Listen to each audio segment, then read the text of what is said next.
حضرت ام سلمہ رضی اللہ تعالیٰ عنہ، شوہر کا نام ہے ابو سلمہ، بیٹے کا نام ہے سلمہ۔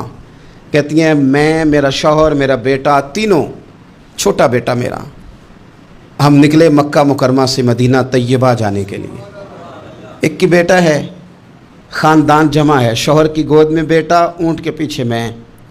فرماتی ہیں مدینے کی سرحد آ گئی تو میرے میکے والے آ گئے، کہنے لگے ابو سلمہ نہیں لے جانے دیں گے مدینے اپنی بیٹی کو۔ میں نے کہا میں مسلمان ہوں، میں تو اپنے شوہر کے ساتھ مدینے جاؤں گی۔ انہوں نے کہا نہیں جا سکتے، تو نے جانا ہے تو جا، ہماری بیٹی نہیں جائے گی۔ زبردستی مجھ سے انہوں نے مجھے میرے شوہر سے الگ کیا۔ کہتی ہیں پھر میرے شوہر کے قبیلے والے آ گئے، وہ کہنے لگے اگر تم اپنی بیٹی کو نہیں نہ جانے دیتے تو یہ جو ہمارا پوتا ہے یہ ہماری نسل ہے، تمہارا نہیں، اسے ہم نہیں جانے دیں گے۔ وہ بچہ اپنی طرف کھینچتے تھے، میں اپنی طرف کھینچتی تھی، مدینے کی سرحد پہ۔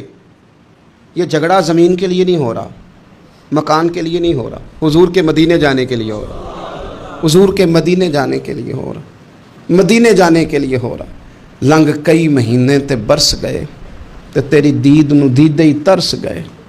انہوں نے بچہ کھینچا، میں نے اپنی طرف کھینچا، میرے بچے کا بازو اتر گیا۔ فرماتی ہیں میرے شوہر مدینے چلے گئے، بیٹا میرا میرے سسرال والے لے گئے، مجھے میکے والے لے گئے۔ آج بھی کچھ سیانے بندے کہتے ہیں اس کو نکال دو اور بچے چھین لو۔ ان کا بھی خیال تھا کہ بیٹا لے جائیں گے نا تو ابو سلمہ بھی مدینے سے واپس آ جائے گا، یہ بھی واپس آ جائے گی۔ او یار، اتنا بڑا بھی ظالم کوئی نہیں ہوگا جو ماں باپ سے بچے جدا کرے۔ فرماتی ہیں کہ وہ لے گئے چھین کے، میں میکے چلی گئی۔ لوگ روٹی کھاتے تھے، میرے حلق سے نہیں گزرتی تھی۔ زمانہ سویا کرتا تھا، میں سو نہیں پاتی تھی۔ بیٹا کہاں، شوہر کہاں، میں کہاں۔ ام سلمہ کتنی دیر تکلیف کاٹی؟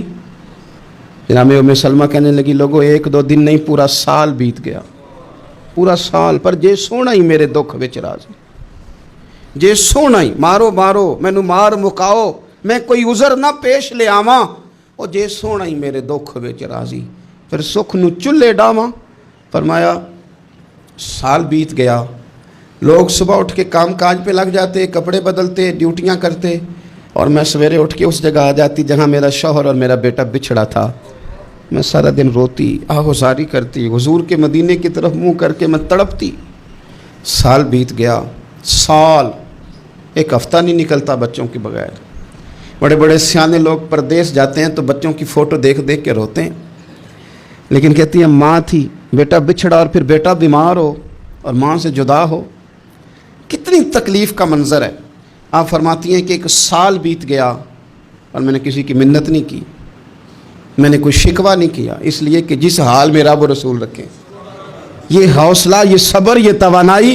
ایک سال کے بعد میرے چچا کا بیٹا میرے پاس سے گزرا، تڑپتے دیکھ کر کہنے لگا میری بہن تو سارا دن روتی رہتی ہے۔ تو میں نے کہا بھائی تمہیں کیا بتاؤں، اس کا شوہر چلا جائے، بیٹا جدا ہو جائے، وہ کیا کرے گی؟ فرماتے اس نے جا کے میرے باپ سے، اپنے والد سے، میرے خاندان والوں سے کہا اس کی سزا کب ختم ہوگی؟ اس غریبنی کا قصور یہ ہے کہ یہ مدینے والے کا کلمہ پڑھتی ہے، اس کی غلطی یہ ہے کہ یہ مسلمان ہو گئی ہے، دین حق قبول کر لیا ہے، کیوں نہیں تم خیال کرتے؟ کہتے ان کے دل نرم ہوئے، وہ رضامند ہوئے مجھے مدینے جانے۔ پھر اس نے کوشش کی میرے سسرال پیغام بھیجے، کب بس کرو، اور بچہ تو چڑیا کا جدا ہو جائے تو وہ تڑپا کرتی ہے، اور تم نے ایک جیتی جاگتی ماں کا بیٹا جدا کیا ہے۔ وہ بھی نرم ہوئے، رب نے اسباب بنائے، میرا بیٹا مجھے ملا۔ کہنے لگے تو رہ جا، میں نے کہا نہیں، تم مسلمان نہیں ہو، تمہیں پتہ نہیں نا، میں یہاں نہیں رہ سکتی، مجھے مدینہ ہی جانا ہے۔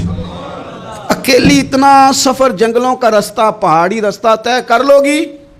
میں نے کہا میں کر لوں گی۔ جنوں ویکھ کے ٹھر دیاں اکھیاں نے تو جنوں ویکھ کے ٹھر دا سینہ ہے، ربا تیری ساری خدائی چ ایک کی شہر مدینہ ہے۔ کہتی میں اونٹ پہ بیٹھی، بیٹا میں نے گود میں بٹھا لیا، میں سفر کرنے لگی، پر دل میں کھٹکا تھا کہ اتنا لمبا سفر، بیٹا چھوٹا ہے، کیسے کروں گی؟ کہتے مجھے عثمان بن طلحہ مل گئے، کہنے لگے کہاں جا رہی ہو بہن؟ میں نے کہا مدینے۔ کہنے لگے اکیلے جاؤ گی؟ میں نے کہا جانا تو ہے نا، کوئی ساتھ چلے نہ چلے پر شہر رسول تو جانا ہے نا۔ آپ فرماتی ہیں میں نے عثمان بن طلحہ سے نیک بندہ کوئی نہیں دیکھا، میرے اونٹ کی لگام تھام لی۔ جب مجھے اونٹ پہ بٹھاتے تھے نا، اونٹ بٹھا کے چلے جاتے تھے، میں بیٹھ جاتی تھی تو آ کے لگام تھامتے تھے۔ جب کہیں مجھے اتارتے تھے تو اونٹ بٹھا کے چلے جاتے تھے، میں اتر جاتی تھی تو اونٹ کو باندھتے تھے، سونا ہوتا تھا تو اونٹ بٹھا دیتے، میں اتر جاتی، وہ دور جا کے لیٹ جاتے۔ فرماتی تھی پھر میرے لیے میرے رب نے اسباب پیدا کیے اور میں مدینہ پہنچی، میں شوہر سے ملی، اور لوگوں میرے نصیب دیکھو، میں رہنے کہاں لگی؟ حضور کے مدینے میں، شہر رسول میں، شہر رہ پائے نظر ہوش میں آ، یہ کوہ نبی ہے، میں حضور کے حرم کی زمین اور قدم رکھ کے چلنا۔ ارے سر کا موقع ہے او جانے والے، مدینے کے خطے خدا تجھ کو رکھے، غریبوں فقیروں کے ٹھہرانے والے۔ کہتی ہے میں وہاں بسنے لگی۔ آپ فرماتی ہیں مسلمانوں، شاید مجھ سے زیادہ تکلیف کسی نے نہ سہی ہو، پر دیکھو 1 سال پورا میں تکلیف میں رہی، اور جب میرا صبر سال کو پہنچا، صبر کی عمر 1 سال ہوئی، تو پھر رب نے بندوبست کیا، پھر میرے گھر والے بھی نرم ہو گئے، سسرال والے بھی نرم ہو گئے، رب نے میرے آنے جانے کے لیے ایک بندے کا بندوبست بھی فرما دیا، پھر میرا شوہر تک بھی میں پہنچ گئی، مجھے مدینہ الرسول بھی نصیب ہوا۔ 1 سال میں نے صبر کیا تھا، رب نے مجھے مستقل مدینے کا ٹھکانہ عطا فرما دیا۔